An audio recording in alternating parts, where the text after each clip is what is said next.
Le coronavirus, ou Covid-19 pour les intimes, a pris le monde par surprise. Inconnu il y a encore 6 mois, le voilà aujourd'hui devenu phénomène planétaire qui semble faire trembler l'humanité tout entière. Les scénarios de l'armée des 12 singes et Contagion ne sont plus suffisants, c'est maintenant le monde entier qui est le plateau d'un film hollywoodien. Mais si le cinéma semble rattraper le réel, l'inverse est tout aussi vrai. La pandémie n'épargne pas l'industrie du 7e art, et les décisions prises dans cette période pour le moins floues auront un impact non négligeable pour le futur de l'industrie.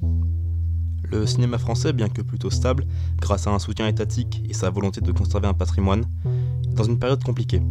Avec 74 millions d'entrées en 2019, on observe une baisse de 5,4% pour les films français, alors que les salles de cinéma affichaient un record de fréquentation.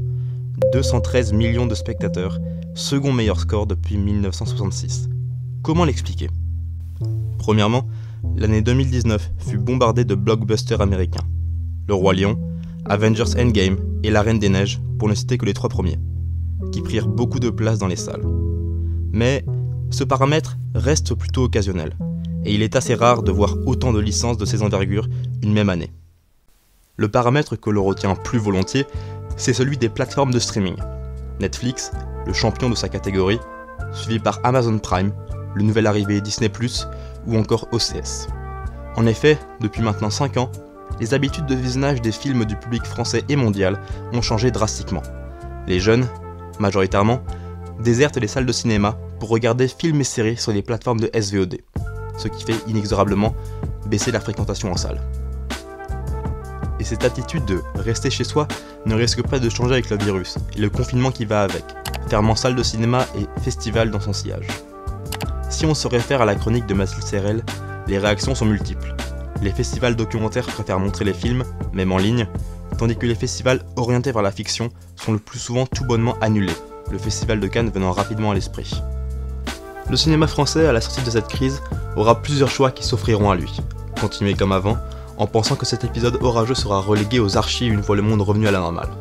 Ou, si l'on en croit les nombreuses études épidémiologiques faites ces derniers temps, que cet incident ne sera pas le dernier.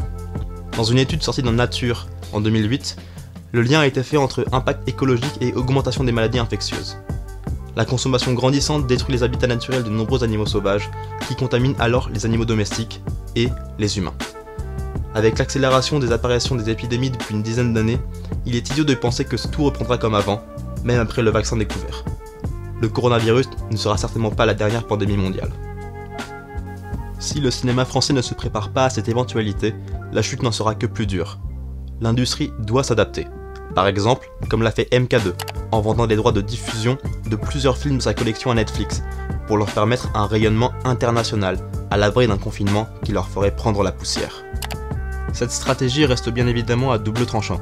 Est-il préférable de montrer ces films au monde entier, au risque de ne devenir qu'un film de plus sur le catalogue ? Ou bien faut-il éviter de trop les montrer, de peur qu'ils perdent leur aura ? À l'époque d'Internet, la gloire ne dure jamais trop longtemps. La reproduction n'est plus mécanique, elle est numérique, et, sortie de son carcan physique, la durée de vie d'une œuvre audiovisuelle est réduite à peau de chagrin. Alors, si le cinéma français fait le pari d'une industrie plus tournée vers le web, c'est au risque de tomber dans l'oubli, face à des industries massives comme celle des États-Unis, de la Chine ou encore de l'Inde, avec laquelle la France va peiner à rivaliser. Le coronavirus expose le cinéma français à un choix qui définira son futur et sa survie. Personne ne sait de quoi est fait l'avenir, mais on peut toujours, comme Elisabeth II dans son discours sur l'épidémie, poser un œil sur le passé et en tirer des conclusions pour le présent. It reminds me of the very first broadcast I made in 1940, helped by my sister. We as children spoke from here at Windsor to children who had been evacuated from their homes and sent away for their own safety. But now as then, we know deep down that it is the right thing to do. Quand certains prophètes aiment à dire que la nouveauté tuera le cinéma, comme ils l'ont fait avec le parlant, la télévision ou encore la VHS, on oublie bien souvent que ces nouveautés ont permis au cinéma de devenir encore plus créatif qu'il ne l'était. Alors, si le coronavirus force à penser le streaming comme partie intégrante du cinéma, c'est probablement car ce n'était plus qu'une question de temps avant que ça n'arrive. Des exemples comme Uncut Gems ou encore The Irishman prouvent que les plateformes de streaming sont capables d'offrir de vraies propositions narratives et esthétiques.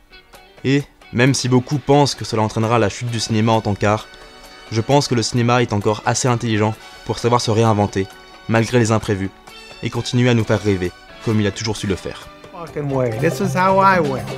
All right? What they do, they start in your face.